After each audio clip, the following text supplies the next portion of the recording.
What's up, team? Welcome back to HBT. Today we are going to break down one of my most favorite effective strategies, right? It's the open print break and retest, right? But more importantly, I want to show you guys today in this lesson how I was able to enter this trade with confidence, right? The market has been bullish.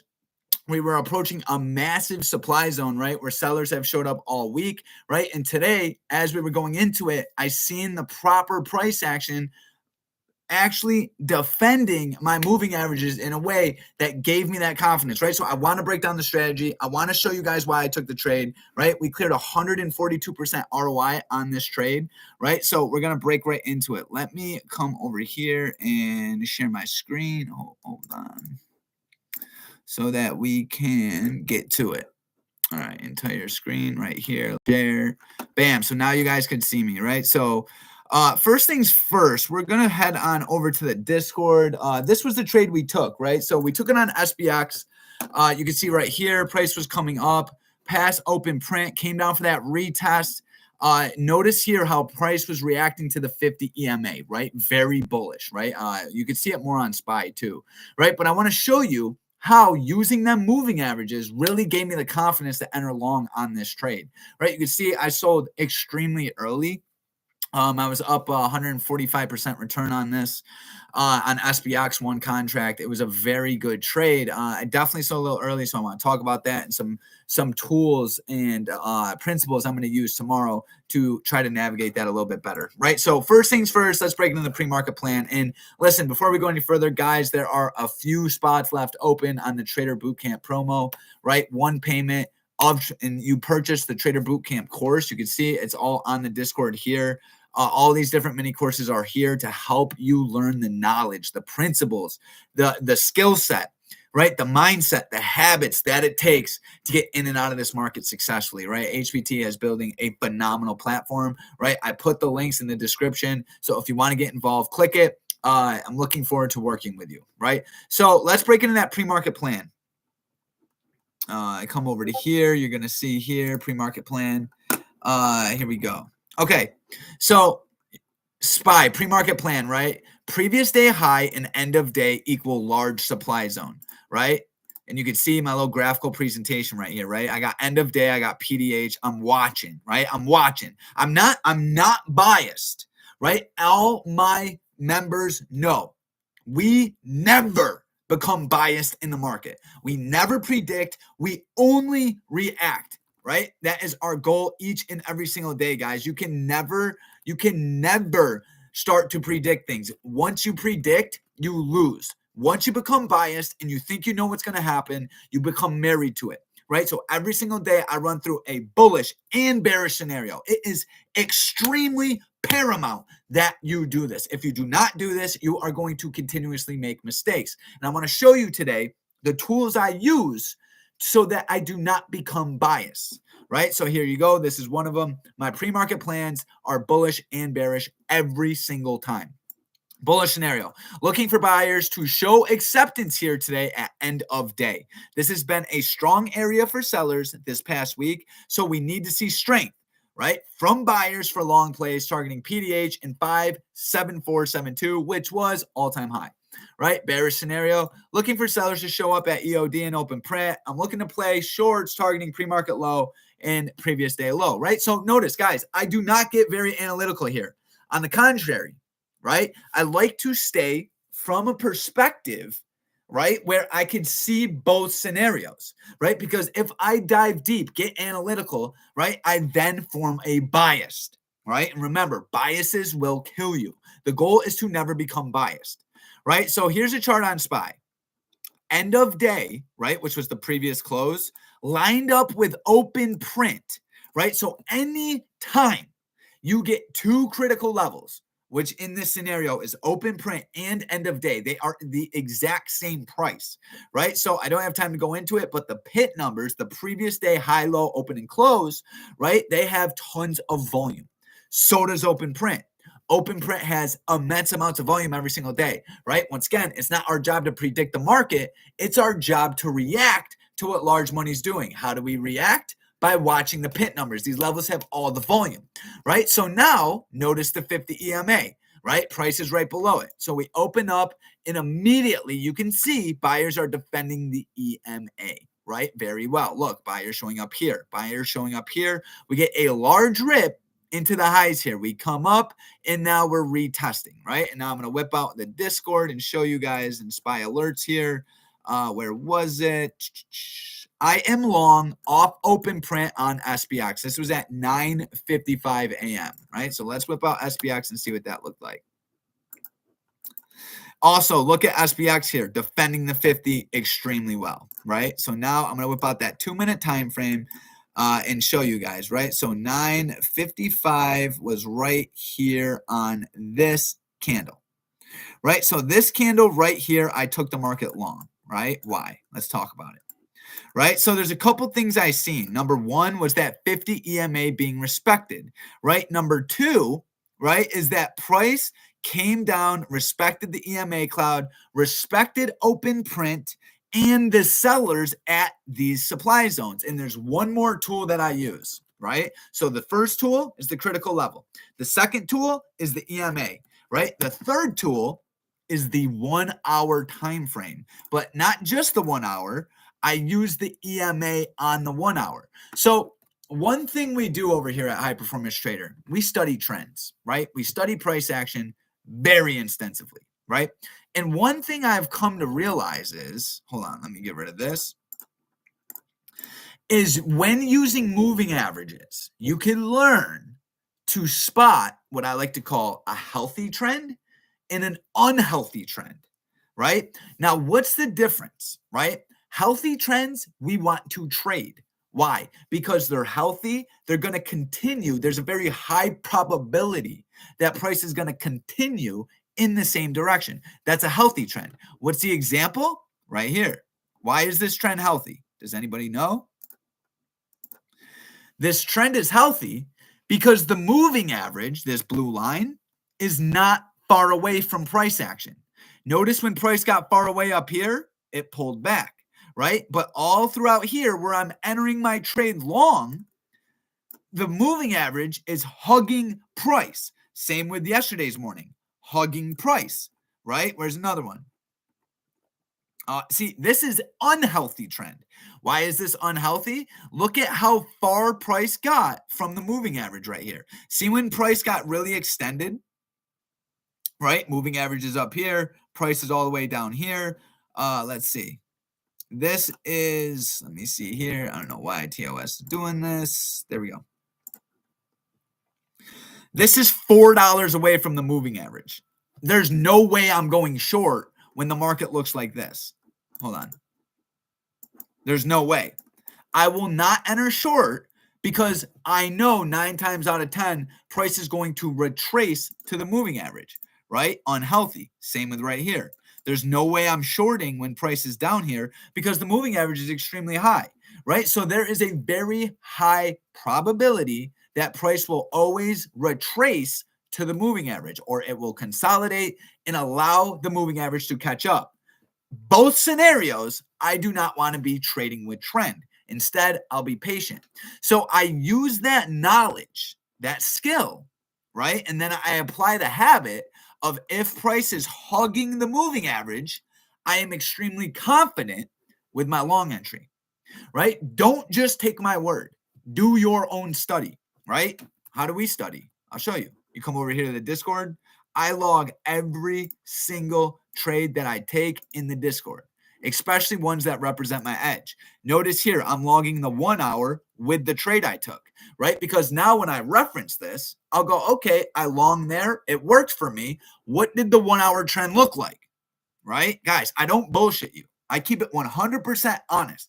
These are the tools. These are the principles. These are the precepts. These are the processes. These are the systems, the iterations that I use every single day, right? This is why Trader Bootcamp is so damn important and valuable. You learn these skills, you join the team, you are going to start killing it. If you put in the work, even if you don't join, do this. Start logging your trades. Start diving into them. Start asking yourself, okay, that trade actually worked for me, right? What did price action look like on the 1 hour, right? How did the moving averages look? Were they extended? Was it hugging? Was it healthy? Was it unhealthy, right? Was it toxic, right? Was it exactly what I wanted? See, you got to start asking these questions. Otherwise, you're going to keep getting the same results, right? Because, there's a lot of open print retests, Josh. How do you know which ones are going to work? Use the 1 hour. Start referencing, right? We long the market there. Did I know it was going to go my way? Absolutely not. I don't need to know. I just need to react to what the market's giving me, right? We took the market long, and then we got some chop in between. I'm going to whip out the 5-minute time frame. And also once that candle, right? Look, it closed like that. That's another reason why I entered. Look at the 5-minute. Price came into the cloud. We closed above the 9 DEMA. That's that blue line, guys. You must use it. What I learned from this trade, right? Okay. Because we don't just take trades and shut our computer. We actually learn from them. It's very important to. Otherwise, you're not energizing the proper beliefs, right? You need to make trades. You need to figure out why you took them.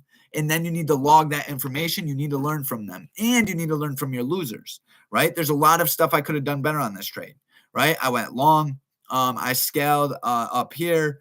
And then I scaled up right on this candle. And then price started to rally, right? Where I then sold on this candle.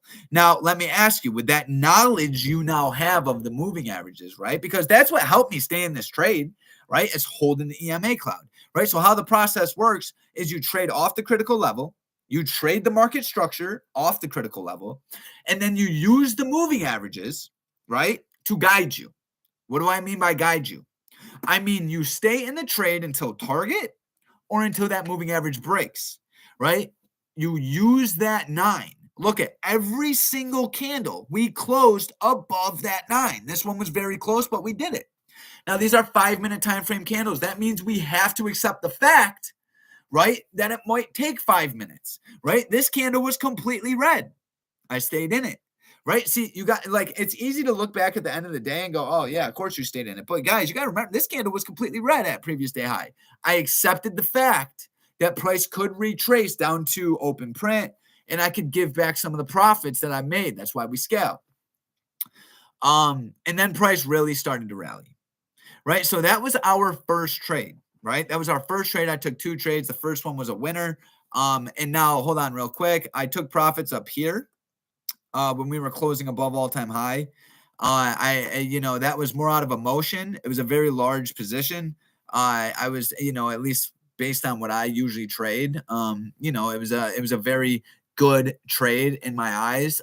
It was a great ROI. So I allowed that return to make me get out of my trade, right? So I biasly exited out of my position.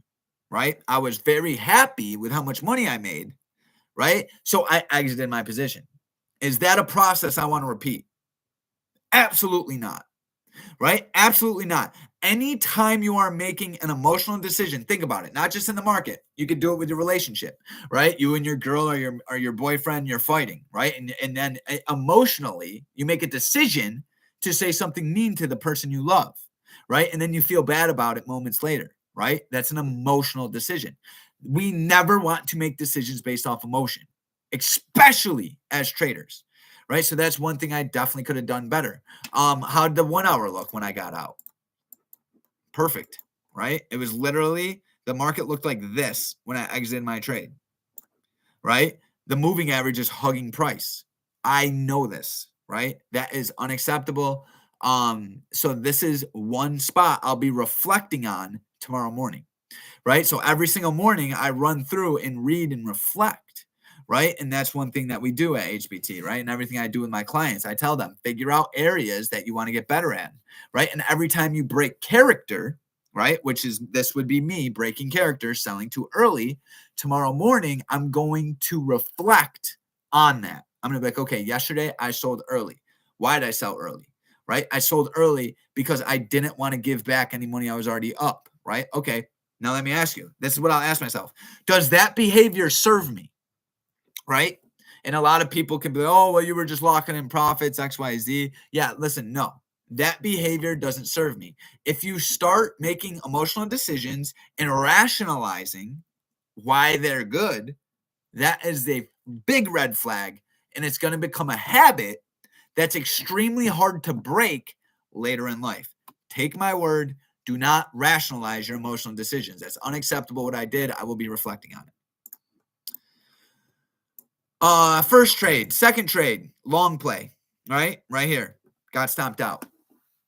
So I wanted to tell you guys what was going through my mind. A part of me maybe was feeling some sort of way because I left a lot of money on the table right here. I sold these contracts for, what was it, 140, around 140%. And they easily would have went up to over 200, maybe 300% ROI. It is what it is. Probably should have been a one and done. But I also wanted to act on my edge, right? So what my edge entails is you identify RBI here, right? This is a red bar that was ignored, right? So the way the market works is there's sellers that got into the market at this price. Now they're in losing trades, okay? And bear with me here. Put yourself in a sell position right here. Say you enter the market short here, and now price is rallying against you, right? But say you're a big bank, large institution, and you could only get in certain trades when there's heavy amounts of liquidity, right? So there's some bank out there or institution or some very wealthy individual that went short right on this candle, got a lot of positions filled, and he can't just exit out of his trade, right? He doesn't want to take the loss, number one, and there might not be enough liquidity. So what does he do? He waits for price to come back to it. And when price comes back to that same level, now let me ask you, how many of you have ever been in losing positions? And then once you got your money back, you got out of the trade and you said, God, thank you. Thank you for letting me get my money back. We've all done it, right? We've been in losing trades. God, if you let me get my money back, I'll never do it again, right? So stupid, but it's so true. That's exactly what's happening when you see an RBI be retested. How do I know this? Well, let's look to the chart. Once price comes back to this level, we get extra buying pressure, right? Now, these sellers are not only covering their short sales, which means they're buying back the shares, buying pressure, right? But they're also no longer shorting at this level. So now this level gets a higher than average amount of liquidity, right? And buying pressure comes back into the market. I stopped out of this trade on this candle. Now, the main reason I stopped out of this trade is because the moving average is crossed, right? But if you look at SPX, that green bar or that red bar was never cleared, right? We never closed below it, right? We closed right on it, but not below it, which is why I got out of the trade. And then price rallied right back up, right? So what did I learn from this trade, right? I went long here. I got stomped out here. Well, number one, and, obviously hindsight's always 20/20, right? Is we were rallying, this green candle was just rallied. Pullbacks are inevitable, right? Maybe I got back into the market too quick. But if you ask me, I exited in and out of this trade extremely well. Yeah, it didn't go my way. Yeah, I could have been more patient. Yeah, we were far away from the 50, right? There's a million things. But more importantly, what I'm focusing on and what I'll be reflecting on tomorrow is the fact that I executed my rules and my process extremely well. So yeah, I took a 19% L here, right? But I learned that I can actually stick to my strategy and my process extremely well. Right, so those were the two trades we take, guys. Make sure you leave some comments if you want to ask any questions. I'm my boy Todd's on here. I love you, Todd. You're my boy. Today was a great day. Todd's been one of our HPT assets. He's not a member. He's an asset. See, that's another thing with HPT. We don't have members, right? We have people that come, join, and then they become assets to the team, right? They become highly trained and skilled individuals with the proper habits, mindset, and skill sets. And then they actually add value to the team by having them. I love you, Todd. I love all you guys. Thank you for coming. Today was a phenomenal day. I'm super blessed. Going to be able to pay for groceries tonight. Thank you, God. I hope everyone has a great day. Click the links below. Stop fucking around. Get involved. Let's finish this week strong. Peace.